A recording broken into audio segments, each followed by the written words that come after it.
নমস্কার বন্ধুরা, আমি মাম্পি আর আজ কিন্তু নিয়ে এসেছি এই আর মাছের দারুণ লোভনীয় একটি রেসিপি। প্রথম থেকে শেষ পর্যন্ত দেখো আমি কিভাবে বানিয়েছি, আর এভাবে তোমরাও কিন্তু বাড়িতে বানিয়ে নিতে পারো। এত টেস্টি একদম আর মাছের রেসিপিটা। গরম ভাতের সাথে এই আর মাছের রেসিপি থাকলে কিন্তু আর কোনো কিছুরই দরকার নেই। তো চলো বন্ধুরা, শুরু করি আজকের রেসিপি। আর তোমরাও শিখে নাও এইভাবে আর মাছের রেসিপি তোমরা কিভাবে বাড়িতে বানাবে আর সবাইকে একদম তাক লাগিয়ে দেবে। তাহলে চলো শুরু করছি। প্রথমে বাজার থেকে এই আর মাছ নিয়ে চলে এসেছি, আর আর মাছটা খুব ভালো করে ধুয়ে কিন্তু লবণ হলুদ মেখে রেখে দিয়েছিলাম। আর এরপর কড়াইতে তেল গরম করে তেলের ভেতর একে একে মাছগুলো দিয়ে কিন্তু দু পিঠ লালচে করে ভেজে তুলে রেখে দেব। এবারে ওই তেলের ভেতরে দিয়ে দিচ্ছি একটা বড় সাইজের পেঁয়াজ কুচি,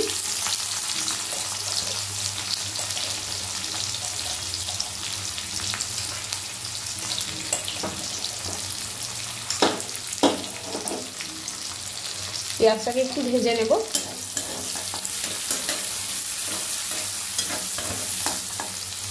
পেঁয়াজটা লালচে করে ভেজে নিয়েছি, এবার এই পেঁয়াজটাকে তুলে রাখবো একটু ঠান্ডা হওয়ার জন্য।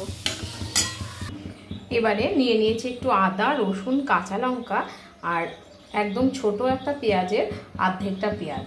এবার এই মশলাগুলোকে সমস্তটাই একসাথে কিন্তু মিক্সিতে আমি পেস্ট করে নেব। মশলার পেস্টটা কিন্তু রেডি করে নিয়েছি। এবারে ওই তেলের ভেতরে দিয়ে দিচ্ছি একটা শুকনো লঙ্কা আর তেজপাতা ফোড়ন, আর সাথে দিয়ে দেব সামান্য একটু জিরে ফোড়ন। একটু ফোড়নটা রেডি হয়ে গেলেই যে মশলার পেস্টটা আমি বানিয়ে রেখেছিলাম সেটা এর ভেতর দিয়ে দিলাম। এবার আর কি মশলাটা খুব ভালো করে কষতে হবে।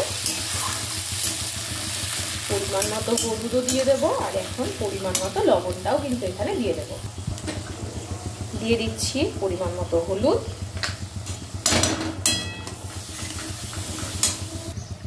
দিয়ে দিচ্ছি পরিমাণ মতো লবণ। লবণ হলুদ দিয়ে কিন্তু মশলাটা একটু কষবো।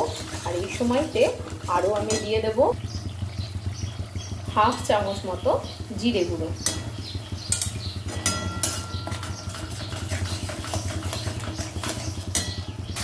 দিয়ে দিচ্ছি কাশ্মীরি রেড চিলি, এটা কালারের জন্য দিলাম। আর দিয়ে দেবো একটা ছোট সাইজের টমেটো কুচি। এবারে এই মশলাটা রেডি হতে থাক, আর ওদিকে যে আমি পেঁয়াজটা ভেজে তুলে রেখেছিলাম সেই পেঁয়াজটা একটু মিক্সিতে দিয়ে বেটে নেব। ভেজে রাখা পেঁয়াজটা এবার মিক্সি দিয়ে বেটে নিচ্ছি। এই বেরেস্তার যে পেস্টটা সেটাও কিন্তু এখানে আমি অ্যাড করে দিচ্ছি। দিয়ে দেবো সামান্য একটু মিক্সির বাটি ধোয়া জলও।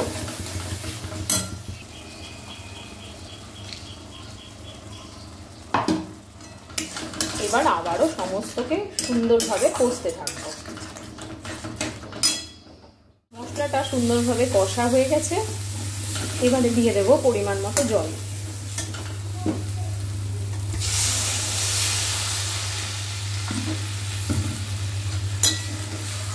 জলটা দিয়েও খুব সুন্দরভাবে মিশিয়ে নেব। ঝোলটা ফুটে উঠলে কিন্তু এর ভেতরে মাছগুলো অ্যাড করব। ফুটে উঠেছে, এবারে কিন্তু একে একে যে মাছগুলো আমি দিয়ে দিচ্ছি।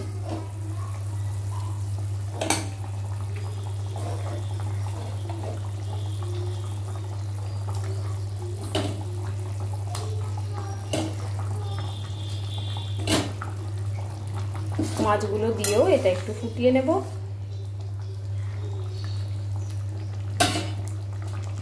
এরকমভাবে একবার হলেও কিন্তু আর মাছের রেসিপিটা বানিয়ে আপনারা দেখতে পারেন, খেতে অসাধারণ টেস্টি হয়। আর বানিয়ে আমাকে কিন্তু কমেন্টে জানাতে ভুলবেন না বন্ধুরা কীরকম হয়েছিল এই আর মাছের রেসিপি। তাহলে মাছটা কিন্তু খুব সুন্দরভাবে ফুটে গিয়েছে। এবারে মাছটা নামানোর আগে আমি দিয়ে দেবো দুটো কাঁচা লঙ্কা আর সামান্য একটু গরম মশলা গুঁড়ো। এই গরম মশলা গুঁড়ো আর কাঁচা লঙ্কা দিয়েই কিন্তু আমার রান্নাটা আজকে কমপ্লিট করছি। তো অবশ্যই বন্ধুরা জানাতে ভুলো না কীরকম লেগেছে এই আর মাছের রেসিপি। তাহলে আজকের মতো টাটা, ফিরছি আবারও নতুন কোনো রেসিপি নিয়ে। ততক্ষণের জন্য সবাই সুস্থ থাকবে, ভালো থাকবে আর আমার সঙ্গে থাকবে।